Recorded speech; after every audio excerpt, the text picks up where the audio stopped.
Hey guys, it's me, the professional, back at it again. So I wanted to start off this video by giving everyone a hearty thank you for 20 subscribers. It's really endearing to see my subscriber count change in the tens place. So I want to give everyone a big thanks to those who've been subscribed, to those who are watching me, maybe anyone new who stopped by for this one, and I just wanted to give all you a big thanks. So again, I'm going to try and keep on delivering the same stuff to you guys in the future. We can all have a merry chuckle about it. So let's get on with the video, and again, thank you a lot. So another thing that I want to explain before we begin are the rules and the conditions and all the other jazz that I've added in. So one is that I have nothing against any of the countries on the list. I just think that their shapes are a bit unusual compared to some of the other countries out there. So it may sound a little bit insensitive to say like strangest country shapes. So I just wanted to explain that. Nothing against them. I'm just strictly talking about the shape of the country. Number two is that whenever I say weirdness, I'm basically just basing that off of its land border being in congruence with the rest of the shape. So obviously, if you have like a pretty rectangular country, and then all of a sudden you have this crazy, zigzag pattern coming off of it, it's probably going to be considered a little bit strange, but again, nothing too insane. Number three is that islands are not going to be included because they can't control the shape of their country. Because, if you're on land, you can set where your borders are. But if you're on an island, you're stuck to that island. And if it's kind of shaped weird, I'm not going to hold that against you. And finally, number four is that countries with coastlines along the Arctic Ocean will not be counted because they have all sorts of wacky-looking islands. This mostly just applies to Canada and Russia, because if you look at their coastlines in the north, they're very crazy, they're very jagged, they're full of all these, big sort of looming islands, and again, that's the ocean, it's islands, they can't really control what they look like, so, if Canada's southern border wasn't a straight line, but was in fact some sort of crazy looking shape, then I would, include it. Right, number 10. So Jordan is a country in the Middle East and to the right of Israel. Jordan to me seems like a country that really got gypped on its coastline and its shape. I mean, its only bit of coastline is down here. I'm not joking, it actually is that small. Not only that, but the vast majority of Jordan is just desert, so this strange shape doesn't come into a lot of use. The only decent use of this shape is that it helps Jordan have a lot of oil, but that's about it. Jordan also has this large little nodule spike that comes out of its northeast, and I really don't know why it's there. Even on Google Earth, I saw like no habitation there because it just extends like an arm into the desert. I don't like it. Plus, it also doesn't help that the majority of Jordan's borders are just straight lines at different angles, which is a big no-no. Jordan is basically a hexadecagon. Number 9 is Tajikistan, a nation in Central Asia, west of China. I actually had to do a report on Tajikistan once several years ago for a project, so that basically makes me a scholar on all things Tajikistan. You might already be able to see some of the quirks here. Immediately when drawing this, I noticed this little dot detached from the country's head tail. That isn't an error in my drawing, it's a piece of Tajikistan cut off from the rest of the country, entirely enveloped inside of Kyrgyzstan up north. That's what's called an exclave, and they exist everywhere. The exclave isn't really boosting the score, in fact the opposite. Also, I generally dislike the shape in that I think this white gap, part of Afghanistan by the way, pushes up into Tajikistan and makes it sorta look deformed. The rough, rigid edges are the result of extremely mountainous terrain that surrounds Tajikistan. It could be worse, though. After doing that report and learning more about the country, it will always hold a special place in my heart. Plus, I don't care what anyone says, Tajikistan's flag looks great. Number 8 is Namibia, a country in Southwest Africa. Namibia was so close to looking normal, but the Caprivi strip ruined it. I'm fairly sure that you've picked up what that is, but it's the long strip in the northeast in case you haven't. Not only does it cause a lot of problems for Namibia in that it's full of rebel groups, it obscures the shape. Arguably more important than your country's socio-political stance and domestic stability is the shape of your country. The only reason it exists is because of Germany, their former colonizers, who needed a route to the Zambezi River, which, by the way, may I add, does not have a quadrupoint. Some people say that the four countries meet at one point, Namibia, Botswana, Zambia, and Zimbabwe, which is not true, by any means. If you zoom in, they are just barely separated. Sorry to bust your bubble like that. I know people like to push that a lot on the internet, but it's not true. The rest of Namibia is okay, I guess. Most of it is just the Kalahari sand dunes. The east side is straight. Some other geography nerds think that straight borders look bad, but personally, I actually like them. Number 7 is Somalia, a country that engulfs the whole eastern horn of Africa. I do have some issues with Somalia, though. Beyond the fact that it's a carnival with pirates and lions and are ripe for plundering, Somalia's outline shows a whole geographic feature, the Horn of Africa, since it swallows the coast like an African Croatia. Also, Somalia is, at any point, ready to split up into 3 different countries: Somaliland, Puntland, and whatever is down south. I do like that all 3 regions are relatively symmetrical, but that's besides the point. The coasts are also full of piracy. Not those kind of pirates, but these kinds. Look, Somalia is a complicated thing to discuss. While I think that it's kinda neat that Somalia looks like a rhino's horn, I know that Somalia could potentially break up anytime soon. You're not fooling me. Wait, what are we talking about again? Number 6. Myanmar, also formerly known as Burma, is a country in Southeast Asia. I'm sure when you heard Burma, that started ringing all sorts of bells, but it's called Myanmar now, so you're gonna have to learn that. So I'm fairly certain you know why this one is on the list. The northern half is fine. It's got all sorts of neat features, like mountains and swamps and forests, but that long, lanky tail that shoots out from down yonder, it's just not doing anything for me.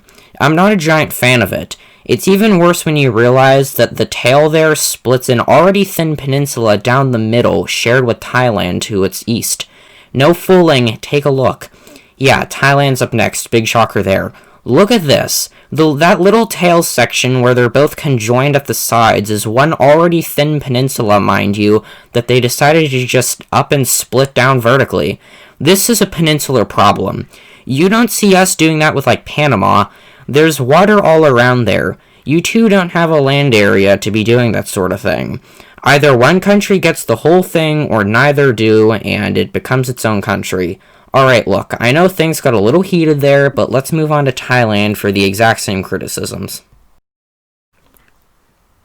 Number 5, Thailand, right next to Myanmar. We just covered that.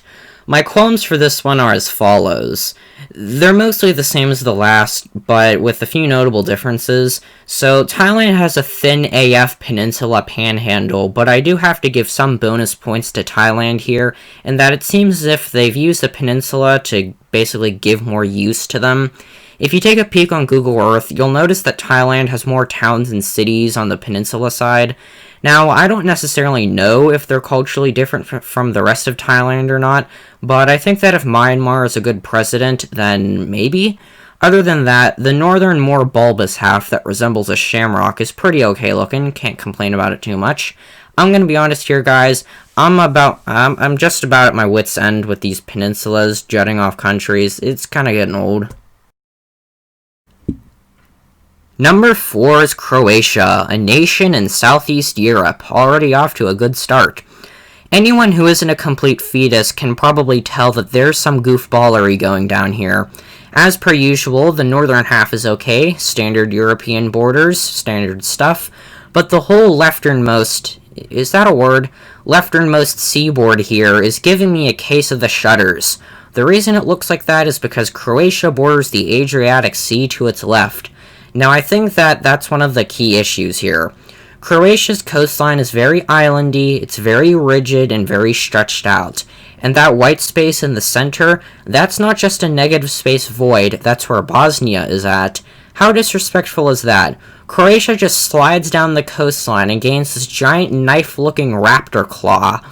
One of the reasons for this, apparently, was that there are more Christians living over here and more Muslims living over here, which I guess kind of made a rift. Bosnia does technically have a coastline, though, splitting Croatia in half. Can't see where? Here, I'll show you. There. There's a microscopic gap here that separates the bottom half of Croatia from the top half because Bosnia has used that little panhandle to get some water. Can't blame it, though. Why not just give the whole southern half to Bosnia and call it a day?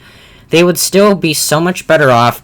Croatia would have still so much coastline left, and don't even get me started on the peninsula in the northwest. It's a region called Istria, and I fully think that it should belong to Slovenia, since Italy had to take Trieste.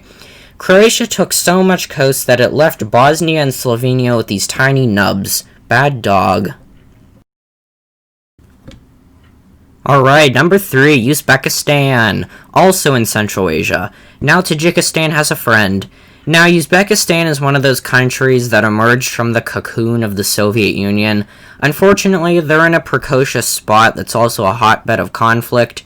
Joseph Stalin knew this, so he intentionally messed up the borders to make it more difficult for them to secede, or so I've heard. Well, they did secede eventually, and the borders are exactly what you'd expect, a mess.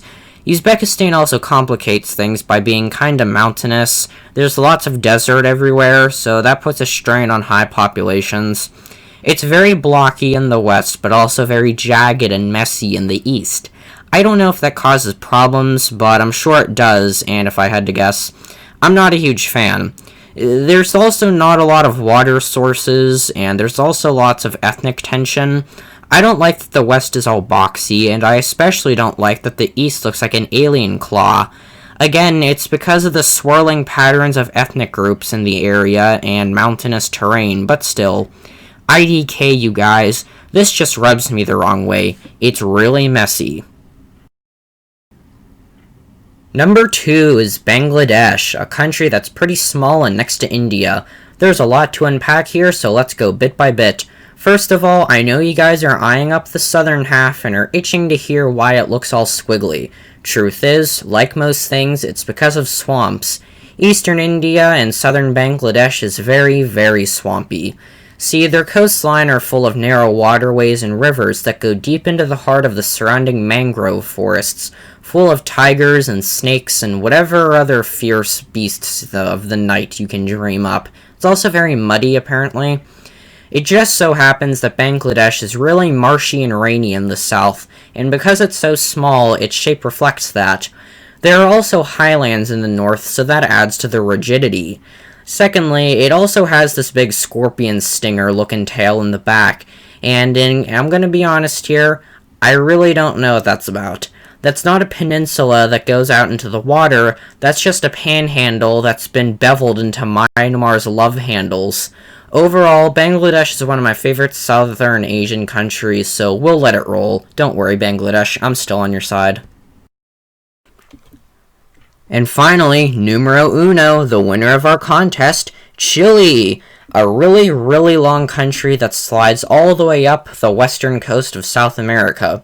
So this one is a classic example where every time some little nopeford looks at a map of South America, they inevitably look at Chile and go, "Oh wow, look at Chile, it's so narrow." Yeah, that's sort of their thing. It's because Chile is almost entirely situated in the Andes mountain range that runs along South America's west coast. Chile is the mountain range, that's why it's so lanky. It passes so many different latitudes, however, that they have a vastly different climate in many areas. The south is cold and frigid, while the north is mountainous and hotter. Although I can give a geographical excuse for its shape, it still looks insane. Like, we don't have a horizontal counterpart for Chile, where a very thin horizontal country is stretched out over somewhere. I feel like that could work in maybe the Himalayas somehow. The south is very islandy, it's very cold because it's close to Antarctica. It's also inconsistent in angle because if you look closely, Chile actually kinda sorta sways to the right a bit. Just saying. Oh no, I spilled my chocolate ice cream all over my screen and it dropped here, and now it's distorting all my text. Dang it! Ah! Well, have a good day, friends. This is one of my favorite ones to do, and, you know, this is really just breaking my concentration. It's screwing up all my text. It's all bent. Ah!